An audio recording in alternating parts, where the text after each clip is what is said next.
Assalamualaikum warahmatullahi wabarakatuh. Izinkan kami mengangkat satu bab dalam satu kitab Sayyid Muhammad Ibn Alawi Al-Maliki. Kitabnya berjudul Muhammad Rasulullah sallallahu alaihi wasallam Al-Insanul Kamil. Nabi Muhammad manusia yang sempurna. Di dalam kitab tersebut Sayyid Muhammad Ibn Alawi Al-Maliki menceritakan satu hadis di mana Rasulullah menemukan bangkai seekor kambing yang umur setahun. Jadyun. Jadyun itu bangkai yang umurnya baru 1 tahun. Bijadyin asakka, telinganya kecil. Keadaan bangkai di pasar. Bangkai kambing ini yang cacat secara fisik. Sudah bangkai, kupingnya kecil. Diambil oleh Nabi. Lalu Nabi mengatakan, siapa yang mau membeli bangkai ini dengan harga 1 dirham? Semua sahabat menolak. Tidak mau ya Rasulullah, karena bangkai kami semua tidak mau membelinya dengan 1 dirham. Siapakah yang mau menerima bangkai ini tanpa membayar sepersen pun? Sahabat tidak mau, karena bangkai. Jangankan bangkai, ketika hidup saja kami tidak mau, karena telinganya kecil, apalagi sudah menjadi bangkai. Akhirnya Rasulullah SAW mengatakan, demi Allah, dunia lebih hina daripada bangkai ini. Demi Allah, dunia lebih hina bagi Allah daripada bangkai tersebut. Kambing yang umur 1 tahun yang telinganya kecil. Ini Sayyid Muhammad memberikan kata komentar, Nabi membawa alam fikir manusia dari hal yang kelihatan mata menuju zihniyah ilmiah, pemikiran yang kemudian kita merenung. Bangkai tidak berharga, dunia lebih tidak berharga daripada bangkai. Ini Nabi, kata Sayyid Muhammad, melakukan transformasi, yaitu dari surah mahsusah, bentuk yang kelihatan mata bangkai, dibawa pada dihniyah ilmiah, pada pemikiran, supaya kita tahu lebih hina dunia daripada bangkai. Itu kata Sayyid Muhammad dalam catatannya di dalam kitab Muhammad Rasulullah Al-Insanul Kamil. Jadi kita sebagai manusia dibawa oleh Rasulullah, kalau melihat hal yang kelihatan mata, berfikirlah. Kita melihat musibah, berfikirlah. Kita melihat kemungkaran, berfikirlah. Kita melihat dosa, berfikirlah. Kita melihat kebodohan, berfikirlah. Kita melihat kesesatan, berfikirlah. Itu arah Sayyid Muhammad Ibn Alawi Al-Maliki. Kenapa demikian? Karena menurut hitungan yang kami hitung dalam Al-Quran, ternyata berfikir itu disebut 18 kali. Kata fakkaro dalam bentuk fi'il madhi, kemudian yatafakkaru yatafakkaru, kemudian yatafakkaruna, kemudian tatafakkaruna, kemudian tafakkaru, berpikir 18 kali totalnya itu. Fakkaro, ingat kami, hanya 1 kali dalam Al-Quran, kata fakkaro 1 kali. Kemudian yatafakkaru 2 kali. Terbanyak yatafakkaruna mencapai 11 kali. Tatafakkaruna hanya 3 kali. Tafakkaru 1 kali. Nah, total 18 kali. Ternyata kita harus berpikir. Di antaranya berpikir dalam diri sendiri. Awalam yatafakkaru fi anfusihim. Berpikir dalam diri kita sendiri. Ini tanggal berapa? 28, iya. Bertepatan hari Sumpah Pemuda. Kebetulan auden yang datang ini rata-rata anak muda.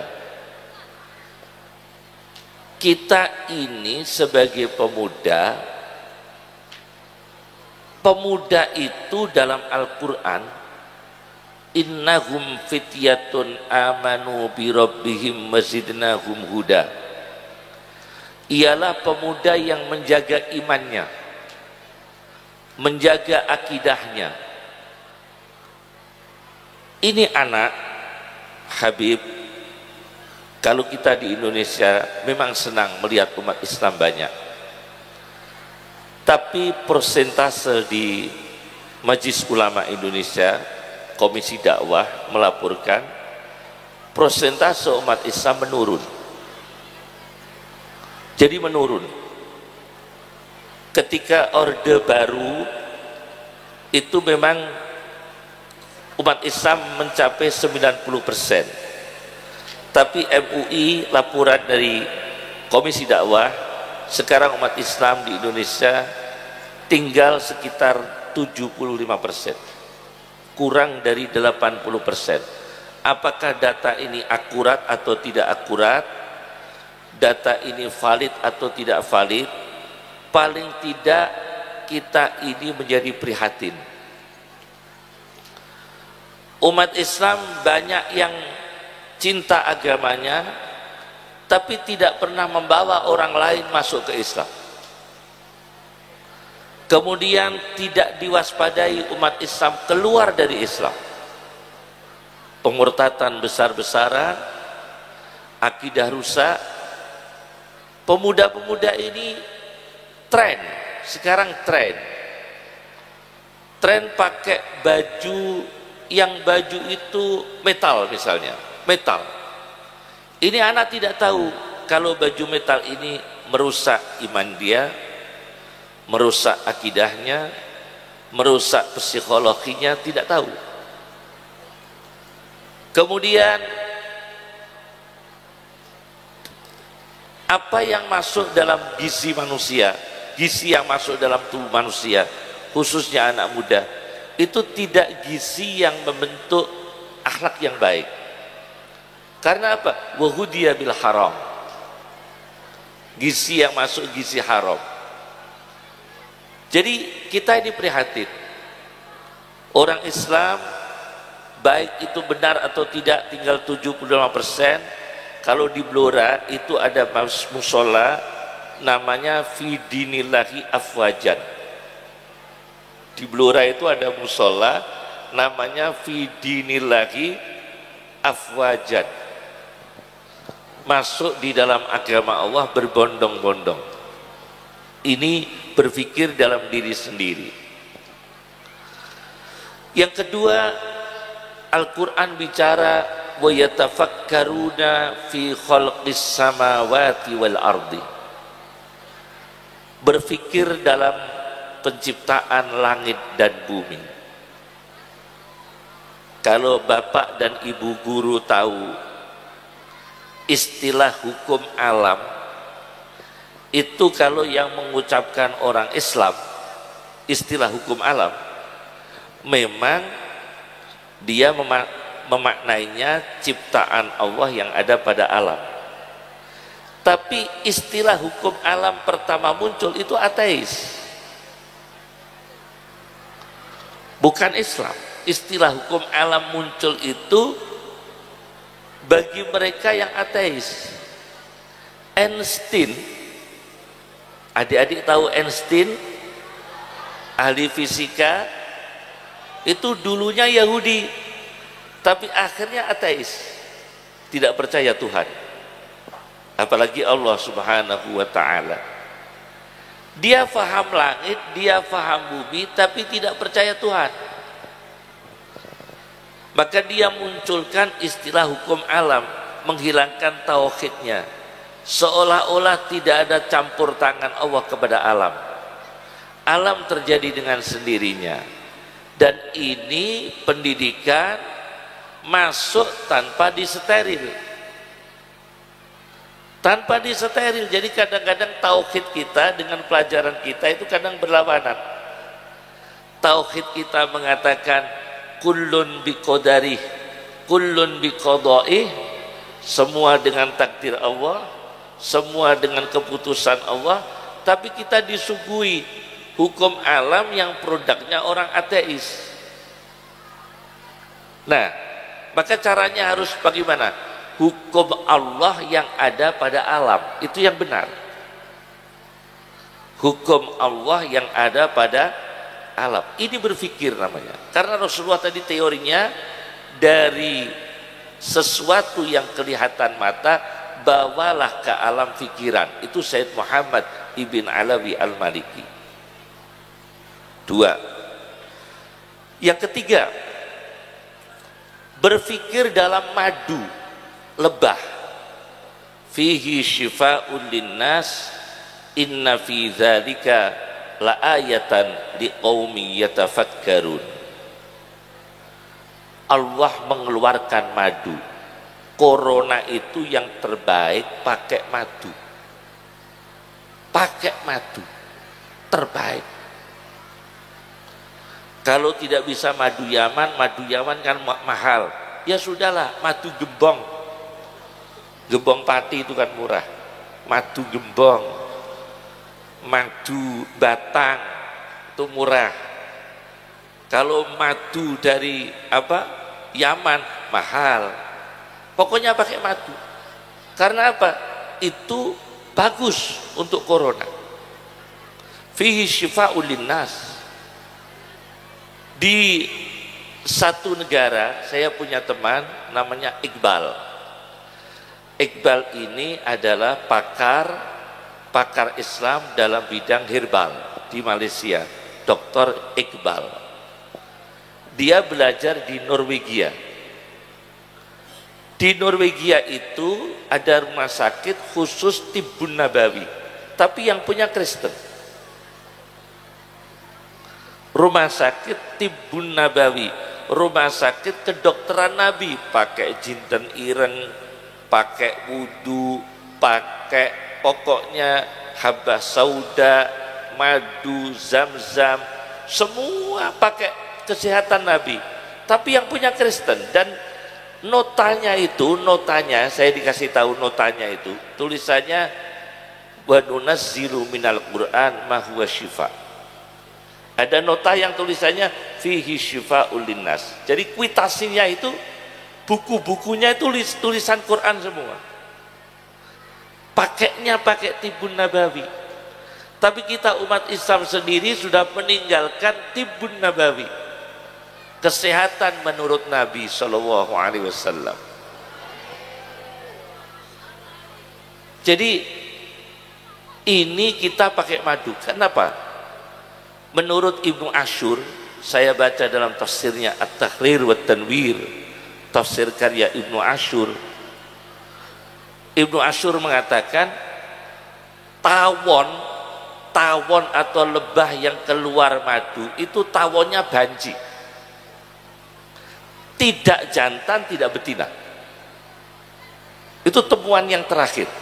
Jadi menurut para ilmuwan, tawon atau lebah yang keluar air madunya, memproduksi madu itu khunsa, hermafroditis istilah biologinya. Hermafroditis itu adalah banci. Jadi banci jangan LGBT, tapi banci itu beribadah. Orang yang sudah ditakdirkan Allah menjadi banci, jadilah seperti madu, tawon. Tawon banci itu yang mengeluarkan madu, betina tidak punya madu. Tawon betina tidak punya madu, tawon jantan tidak punya madu. Yang punya madu itu tawon apa? Banci, yang punya dua alat kelamin, jantan dan laki-laki, jantan dan betina. Itu khunsa.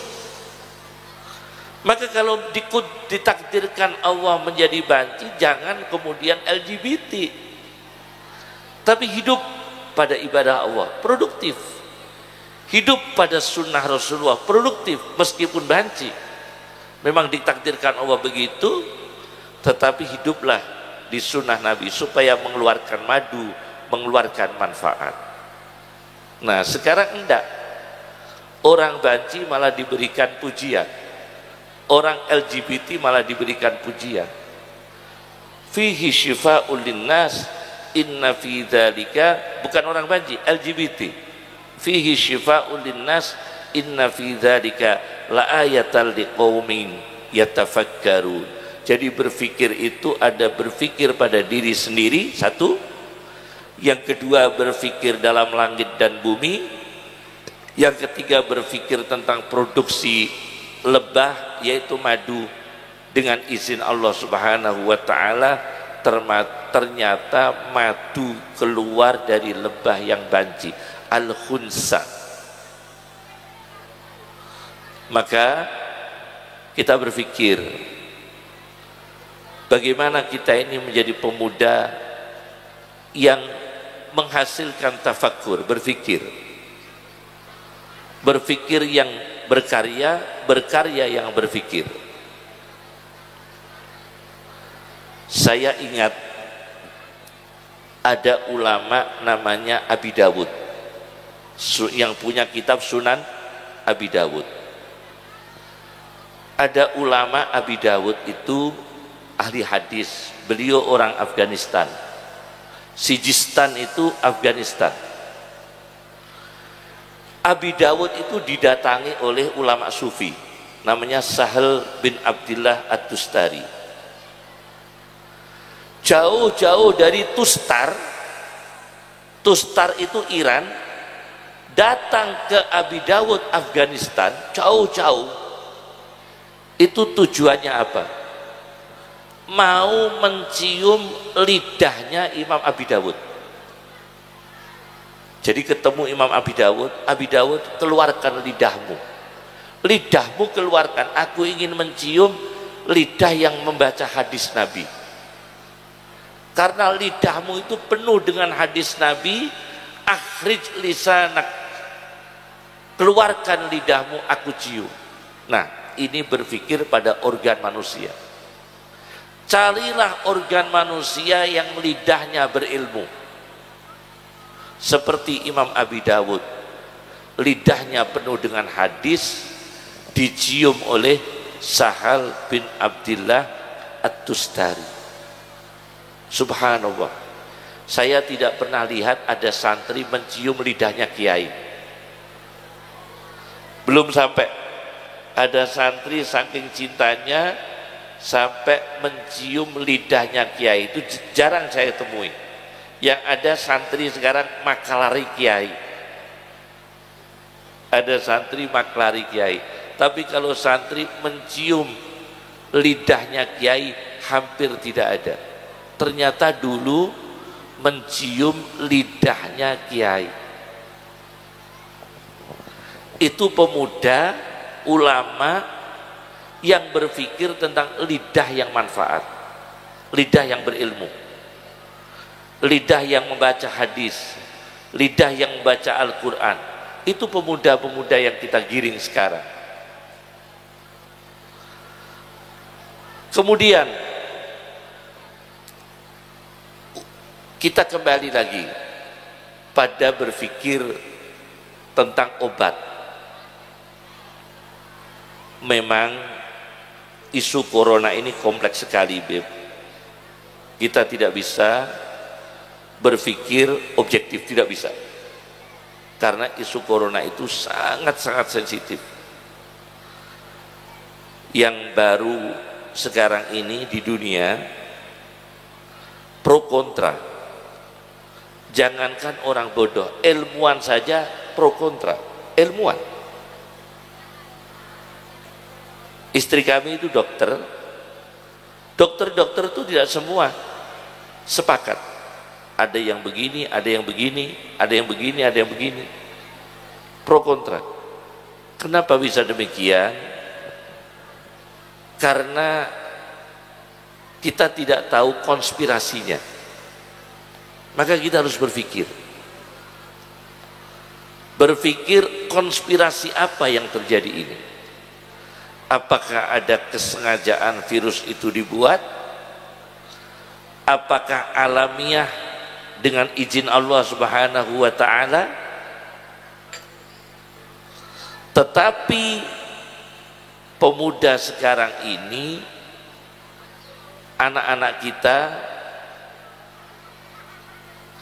sekarang ini, sementara ini pendidikannya daring sejak ada corona COVID-19.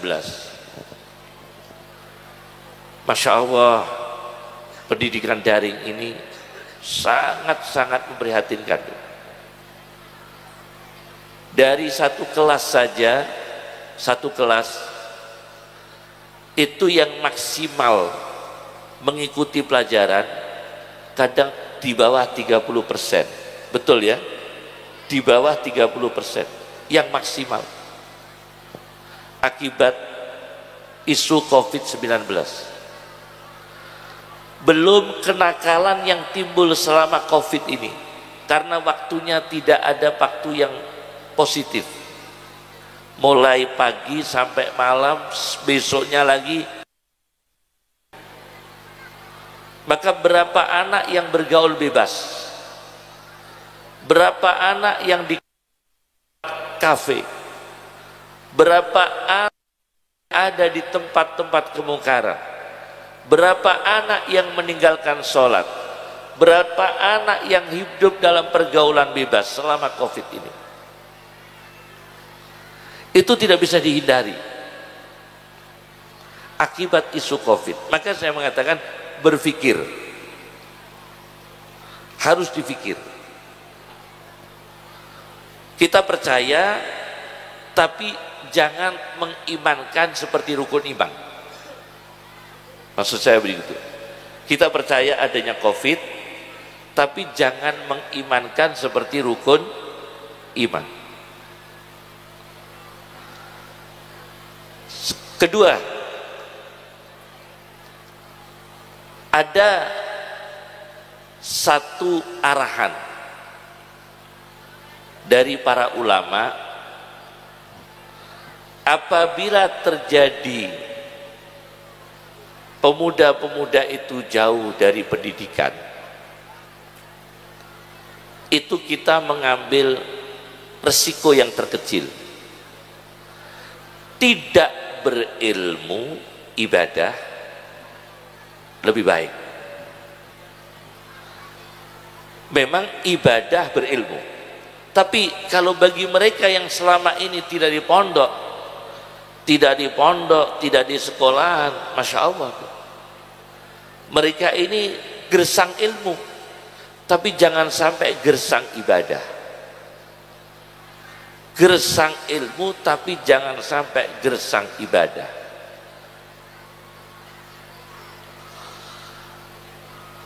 Angka kenakalan kita termasuk tinggi.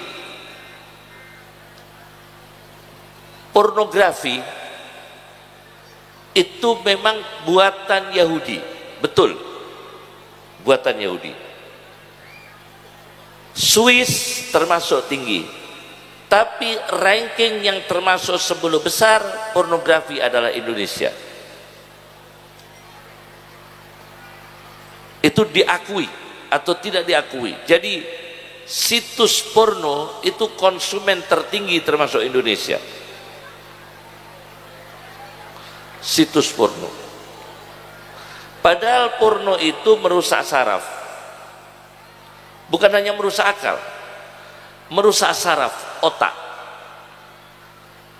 Awalam yatafakkaru fi anfusihim. Apakah tidak berpikir? Game, anak-anak ini sekolah kalau pakai HP nggak meninggalkan game, video game. Video game itu sangat-sangat berbahaya pada jantung, berbahaya pada jantung dan berbahaya pada otak manusia. Awalam yatafakkaru fi anfusihim. Merusak pada jantung, merusak pada otak manusia. Awalam yatafakkaru fi anfusihim. Berfikirlah ulang. Maka kata Rasulullah dalam kitab Ihya Ulumuddin, meskipun hadisnya dhaif, aksaru ahlil jannah al-bulhu. Kebanyakan penghuni surga itu tidak pengalaman.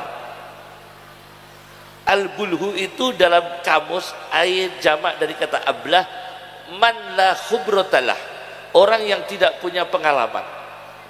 Jadi besok di surga kebanyakan orang ahli surga itu tidak punya pengalaman. HP-nya jadul, itu penghuni surga.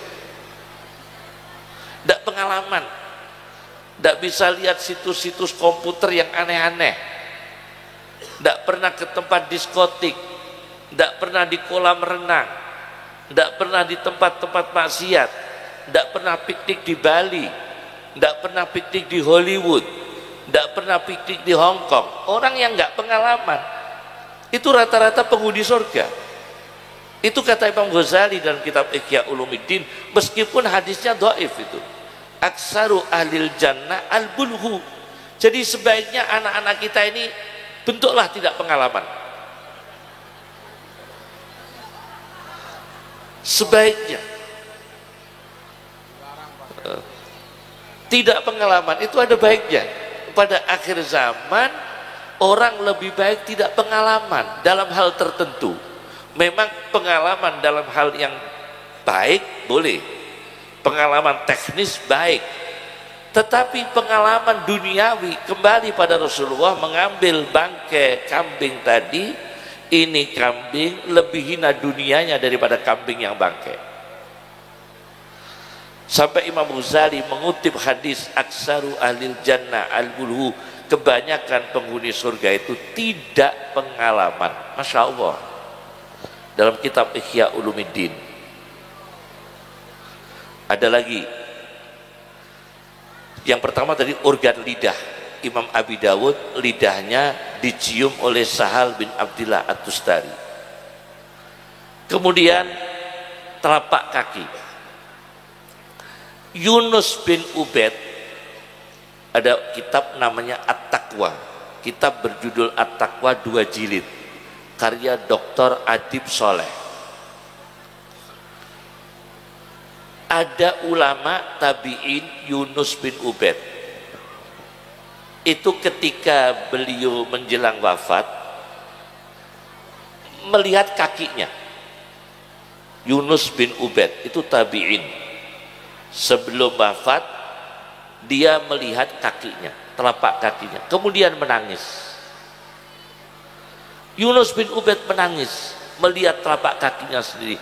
Apa yang menyebabkan beliau menangis? Beliau menangis, ya Allah, kenapa telapak kaki kami tidak pernah berdebu, tidak pernah kangelan, tidak pernah kotor, berdebu di jalan Allah, berdebu mengaji, berdebu perang fisabilillah. Kenapa telapak kaki kami tidak pernah berdebu di jalan Allah? Itu Yunus bin Ubaid menangis. Jadi pemuda-pemuda ini disetting bagaimana lidahnya membaca ilmu seperti Abi Dawud. Yang kedua, bagaimana telapak kakinya ini berdebu di jalan Allah. berdebu untuk jamaah.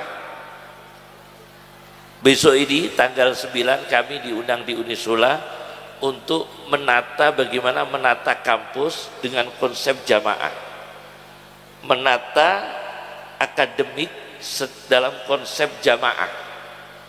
Jadi jamaah itu melahirkan tata cara akademis yang baik. Yunus bin Ubaid menangis, telapak kakinya tidak pernah berdebu di jalan Allah. Tangan kita tidak pernah berdebu. Sampai dalam kitab taklim kalau tidak salah, kitab saja dilumuri dengan debu. Orang haji yang sangat istimewa, orang haji yang kusut, yang penuh dengan debu. Jadi kita berdebu. Nah, biasanya yang necis-necis itu, yang penampilannya bagus, yang necis-necis, itu memang Masya Allah, memang di sana ruangnya.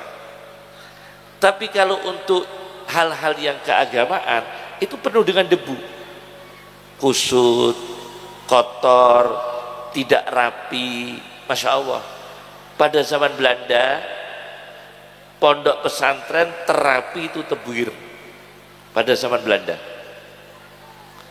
karena di Tebu Ireng santri itu sudah pakai setrika pada zaman Belanda. Jadi mau dolan ke kamar sebelah itu bajunya disetrika dulu. Mondok di Tebu Ireng, ayah saya Kiai Musa Sarah, Mbah Ghazali almarhum Mbah Ghazali, Kiai Musa, Mbah Juwaini, Kiai Fadl Senori, itu satu angkatan dengan ayah saya di Tebu Ireng. Itu kalau mau ke kamar sebelah bajunya tidak rapi itu malu. Bajunya rapi disetrika dulu. Mau ke kamar sebelah disetrika dulu. Dan menunya sudah istimewa di Tebu Ireng itu. Karena di Tebu Ireng itu Mbah Hasyim Asy'ari jual sate kambing. Ini saya buka ini. Mbah Hasyim Asy'ari itu punya kantin, menunya apa? Sate kambing. Jadi santri zaman Mbah Hasyim itu malah makannya itu sate kambing. Tapi Mbah Hasyim Asy'ari subhanallah, mulai berpakaian sunnah, pakai sandalnya sunnah, actionnya sunnah, jihad, pikirannya sunnah. Tidak pernah Mbah Hasyim Asy'ari masuk tempat kamar mandi itu lepas songkok, tidak pernah. Pakai sunnah. Jadi masuk toilet kepalanya tertutup. Itu Mbah Hasyim Asy'ari, pakai sunnah. Memberi sangu putra-putranya semua sama, pakai sunnah. Semua pakai sunnah Mbah Hasyim Asy'ari. Nah, itu menghidupkan sunnah Rasulullah SAW. Pemuda-pemuda ini bagaimana mereka ini berpikir, telapak kakinya penuh dengan debu fisabilillah, kepalanya berdebu fisabilillah, tangannya berdebu fisabilillah, kakinya berdebu fisabilillah, jerih payah letih di jalan Allah. Itu telapak kaki. Pertama lidah, kedua telapak kaki, yang ketiga kepala. Imam Abu Hanifah itu diceritakan punya murid namanya Abdullah bin Farruh. Abdullah bin Farruh itu pernah kepalanya kena bata rumahnya Imam Abu Hanifah. Jadi bata rumah Imam Abi Hanifah itu jatuh. Bata di rumah Abi Hanifah jatuh, ngantem kepalanya Abdullah bin Farruh, menjatuhi kepalanya Abdullah bin Farruh, dan berdarah. Luka berdarah. Maka Abu Hanifah menawari, saya ganti uang atau saya ganti hadis. Begitu Imam Farid. Masya Allah. Abdullah bin Farruh, kepalamu terbentur, bata jatuh dari rumahku. Karena itu bata rumahku menjatuhi kepalamu. Kepalamu bocor dan berdarah. Saya ganti uang atau ganti 300 hadis?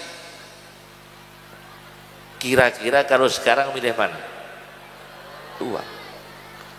Tapi Abdullah bin Farruh yang kepalanya pecah, terbentur, kepalanya berdarah, bukan pecah, berdarah, memilih 300 hadis daripada menerima uang daripada Abi Hanifah.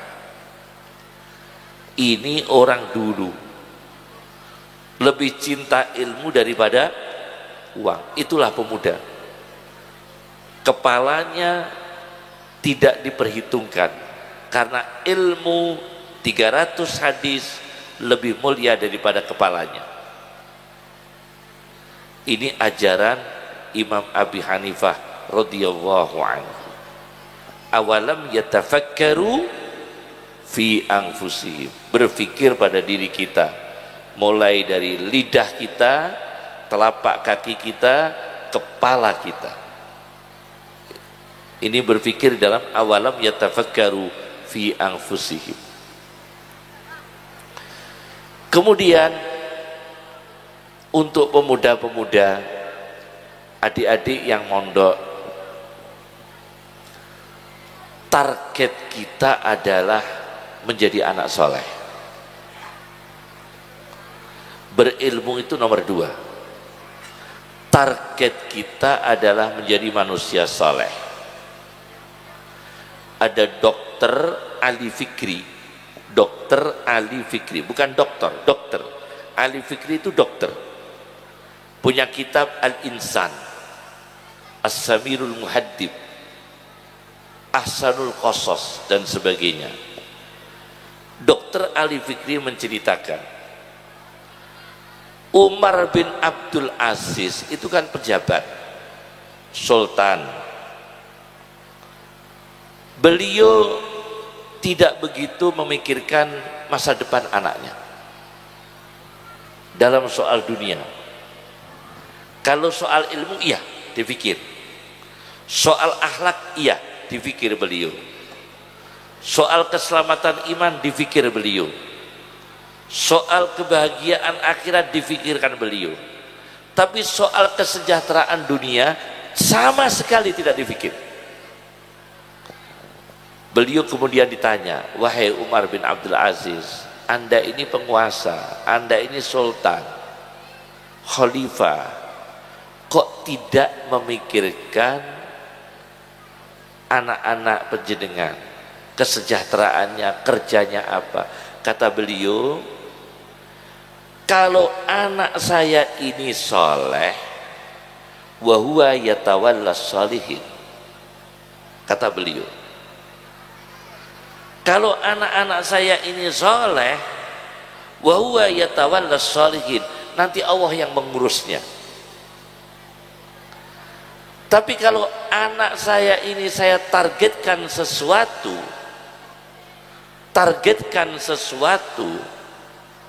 maka sekarang ini kecenderungannya kan aneh. Saya punya beberapa, seperti saya sekarang ini pakar bedah saraf terhebat se-Asia Tenggara. Itu kan Abdul Hafid Bajamal, profesor di Surabaya. Itu profesor Dr. Abdul Hafid Bajamal. Itu pakar bedah saraf. Anaknya mondok di Habib Umar Tarib. Lu aneh kan? Tafaqquh fiddin. Malah tafaqquh fiddin juga aneh. Saya pernah didatangi di Hotel Crown, waktu itu saya ada acara di Mabes TNI kalau tidak salah, atau di mana? Iya, di Depok. Saya didatangi oleh seorang wakil direktur rumah sakit Yarsi. Wakil direktur rumah sakit Yarsi. Itu dia ahli tentang dalam masalah meneliti halal haram.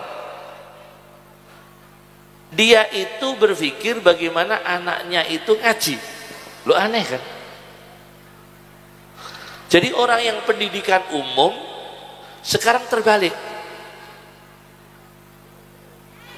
Marwah Daud, Bu Marwah Daud, petinggi Golkar waktu itu, cucunya atau anaknya itu mondok di Banyuwangi, mondok di pondok pesantren yang sangat di pedalaman, mondok di pedalaman sekali, sangat pelosok sekali.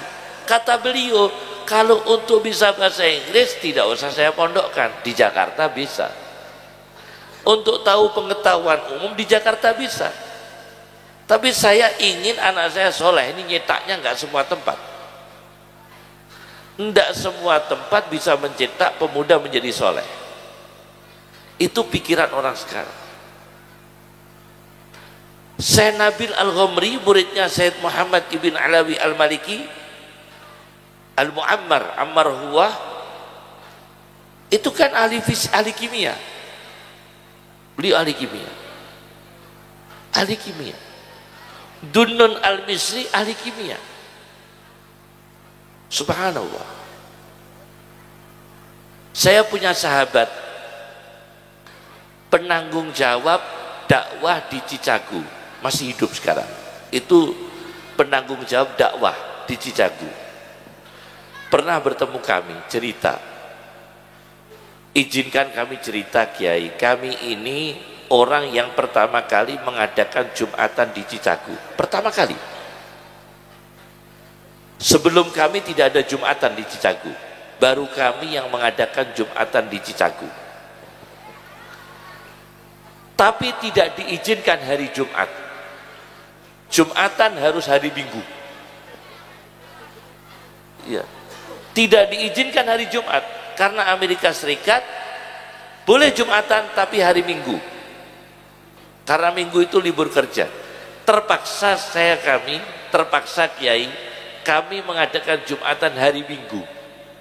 Batinku ya tetap keliru, batinku ya tetap keliru. Jumatan kok hari Minggu, itu mingguan, itu bukan Jumatan tapi apa, mingguan. Ternyata ada itu penanggung jawab dakwah di Amerika Serikat melakukan Jumatan hari Minggu. Kata dia, ijtihad beliau. Saya tanya, ya tetap tidak sah Ustadz Jumatan di hari Minggu. Iya, tapi daripada kami tidak mengenalkan Jumatan, nanti sulit izinnya. Pelan-pelan, meskipun hari Minggu diizinkan, saya hari Minggu. Seperti Said Qutb, Jumatan di atas kapal tidak boleh kan?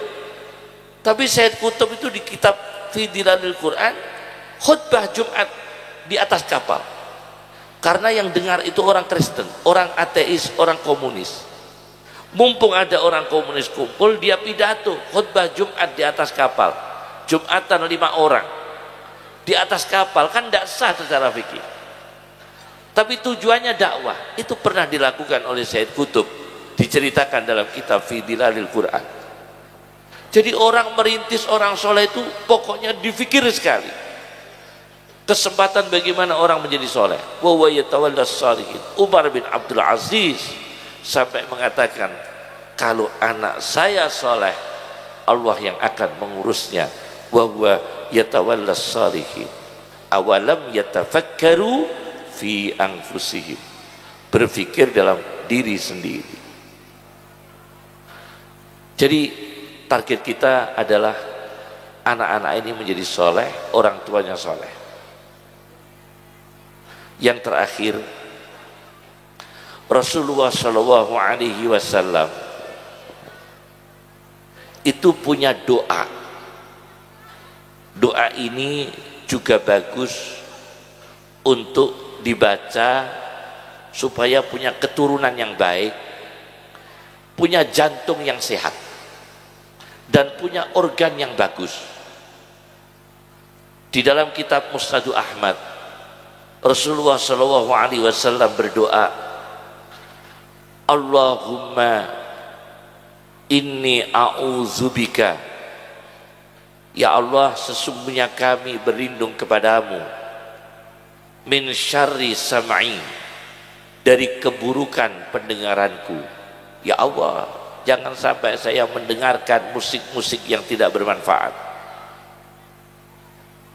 Min syarri sam'i, dari keburukan pendengaranku. Wa basari, dan buruknya penglihatanku. Sehatkan pendengaran kami ya Allah, sehatkan penglihatan kami ya Allah. Allahumma inni a'udzubika min syarri sam'i wa basari wa qalbi, dan hatiku, dari keburukan hatiku, dari keburukan jantungku. Wa mani, dan spermaku. Sampai begitu Rasulullah. Dari buruknya spermaku, jangan sampai menjadi wujud manusia yang tidak engkau ridhoi ya Allah. Sampai begitu Rasulullah tentang anfusihim. Sampai Rasulullah berdoa, Allahumma inni a'udzubika, ya Allah, sesungguhnya aku berlindung kepadamu min syarri sam'i, dari keburukan pendengaranku, wa basari, dan keburukan penglihatanku, wa qalbi, dan keburukan hatiku, wa mani, dan keburukan spermaku. Sampai dipikir keburukan sperma. Jadi Islam memikirkan, jangan main-main masalah sperma itu. Kawin sesama jenis itu jelas tidak boleh. Ini yang mau dilegalkan tuh di negara-negara barat, sudah dilegalkan. Kalau di negara barat itu memang istri bersuami lebih dari satu. Ini tadi kalau langsung ke Indonesia, subhanallah, karena Indonesia menjadi barometer tadbikul penerapan Islam itu, tarbikus syariah itu Indonesia menjadi contoh tadbik. Jadi memang negaranya belum negara yang bersyariat Islam, tapi tadbiknya itu sudah banyak menerapkan syariat Islam. Tadbik penerapannya, alhamdulillah masih banyak cara-cara Islam dijaga. Tapi dalam koridor, dalam lampu merah Indonesia ini. Karena apa? Masuk juga banyak, bahaya-bahaya yang masuk juga banyak.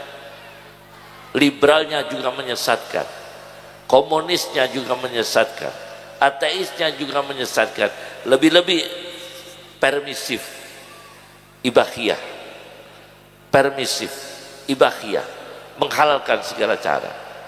Itu juga berbahaya masuk di Indonesia, dan korbannya adalah anak-anak, korbannya adalah para santri.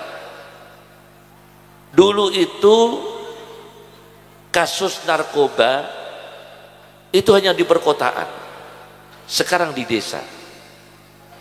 Bukan di perkotaan, di desa. Dulu itu kriminologi, orang belajar kriminologi, ilmu tentang kriminologi.